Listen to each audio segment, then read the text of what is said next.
Hello everyone and welcome to this second video on relative clauses. In this video, as I told you in the previous one, we will cover relative adverbs and phrases, prepositions, and also I will give you a tour around the rest of the presentation to show you the resources and the contents that you have at your disposal. Okay? Well, regarding relative adverbs and phrases, I'm referring to words like where, whereby, when, why, or the phrases two of which, many of whom, by which, blah blah blah. Okay. Well, in these two sentences, I'm showing you how to use a relative clause with an adverb and how to use the same relative clause but with a phrase. Okay, so I can say the first public demonstration of the power of the radio came in 1901 when Marconi announced that he had received a transmission from across the Atlantic. So I can use this very same sentence with a phrase, a relative phrase, instead of a relative adverb. So I could say came in 1901, the year in which Marconi blah blah blah blah. Okay, so as you can see, relative clauses consist of or might be introduced by not only a relative pronoun but also other kinds of words, and this is something that you need to put into practice while you're writing, while you're speaking, especially at this level, at C1. Okay, all right, let's have a look at some adverbs being used in context. Well, this is the first sentence that we've already used. In the second case, I can still remember the time that I first watched television, or the time when. Okay, I could say the time that. In this case, it would be more informal, and I could even drop that. In this case, I can still remember the time I first watched television, right? Okay, then we're going to move on to the third one. You can probably guess the reason why radio began to lose some of its popularity. Okay, another way of saying the same would be the reason that. It would be a little bit more informal than the previous one. Okay, the next one, move now to room 36, where you can find information and displays. Okay, so in this case I'm using the relative adverb where, and in this case I'm using also relative pronoun where, and as you can see I'm using the relative pronoun with the word process. Okay, process.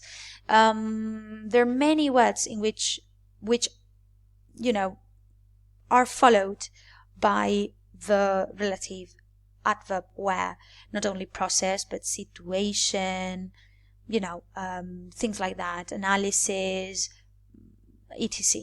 All right, and all of these sentences, we could say, are informal, but I can use a phrase with the pronouns which and whom, and I would sound more formal.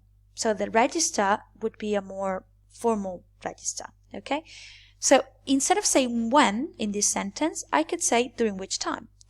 This has resulted in a period of recession and austerity, there's a spelling mistake there, during which time the UK government alone has given up to 1.2 trillion to bail the banks out. Okay, so during which time would be more formal than if we said when. Okay, in this case.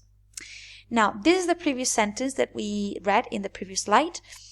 Move now to room 36, in which you can find information and displays. So as you can see, this is a little bit more formal than the other one, instead of saying where, I mean.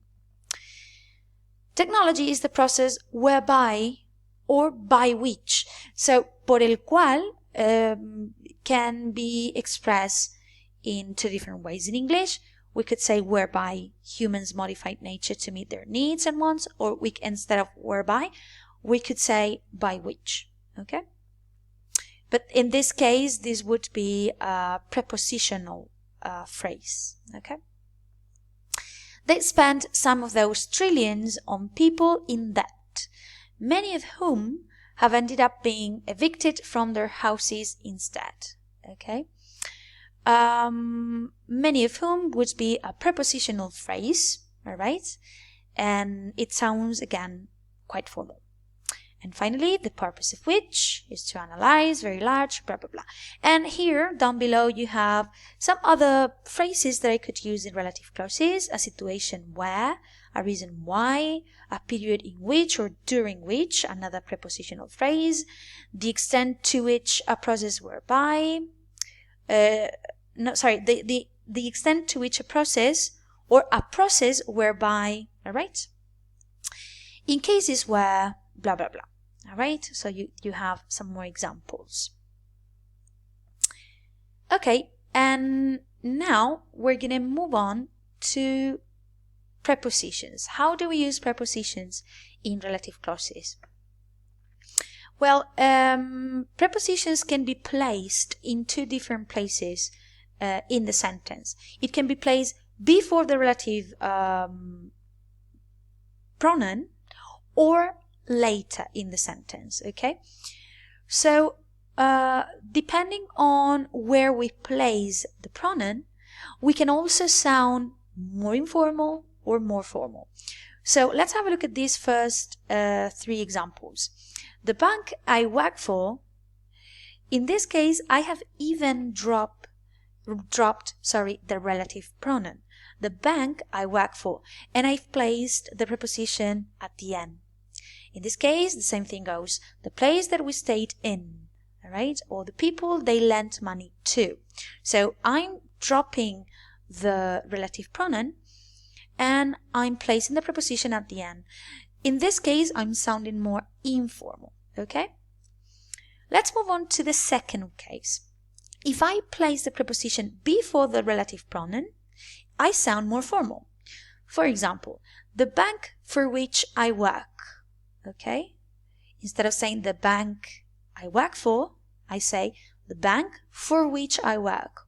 Or instead of saying the place that we stayed in, I would say the place in which we stayed. Okay, I'm placing the preposition before the relative pronoun which or whom. All right, the people to whom they lent the money. I sound more formal. But we can also sound a little bit less formal than this, all right? How do we do that? By placing the preposition at the end, but leaving the relative pronoun in the sentence. In this case, I've dropped it out. In this case, I'm leaving it, okay? So in 1901, Marconi made the announcement which he will always be remembered for, all right? So in this case, I'm sounding less more formal or slightly less formal than in this case, but more formal than in this one. Okay, so as you can see, depending on where we place prepositions, we can change the register. And here you have some more examples. August Riggi, whom or who, as you know, this depends on the register that we are using. Marconi studied with in the 1890s was a physicist. Okay, if I use who, it's less formal. Okay, and also if I say whom Marconi studied with, would be less formal than if I say with whom Marconi studied in the 1890s. Okay, all right, let's move on to the next. Radio entertainers, many of whom became household names, were highly paid. Okay, well, as you can see, before of whom or of which, all right, I could use many words. I can use the word many precisely, or I can use all of whom, all of which, both of whom, both of which, most of whom, each, neither, part, several, some, a number, for example, two of which or three of whom, and of course superlatives, the best of whom, the best of which. Okay, so remember that, and again, use these kinds of relative clauses in your sentences because they are quite advanced. Okay, And finally, Marconi set up a transmission station in Cornwall, from where the first transatlantic, there's another spelling mistake. Oh no, there's not. The transatlantic, no, that's correct. Radio message was sent. Okay, so from where? That's another prepositional phrase. Okay. Well, regarding the contents, that's all. Now I would like to present what other things you may find in this presentation. If you click on this, you will find a menu with different links to websites that you can use to practice these contents, relative clauses. So if you click on them, you will access other sites in which you will be able to practice this grammar item. Okay, some online practice. Then in this section you will find 4 activities that deal with advanced relative clauses, okay, that you can do on your notebook or on a separate piece of paper, and then you can check right here in the answer key in this section. Okay, 1, 2, 3 and 4. Right? Then if you click on this, you will have access to this explanation, both videos, the part 1 and part 2. And if you click on bonus track, you will find yet another explanation of relative clauses, divided into 3 different videos that you can easily find online, and that I hope you find useful. Okay.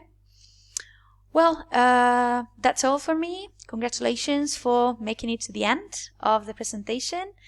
And if you have any doubts, remember that we can easily talk about them in our online lesson. Sorry, because I can see that I committed a mistake right here. You are C1, but well, my bad. Okay, see you all. Bye-bye.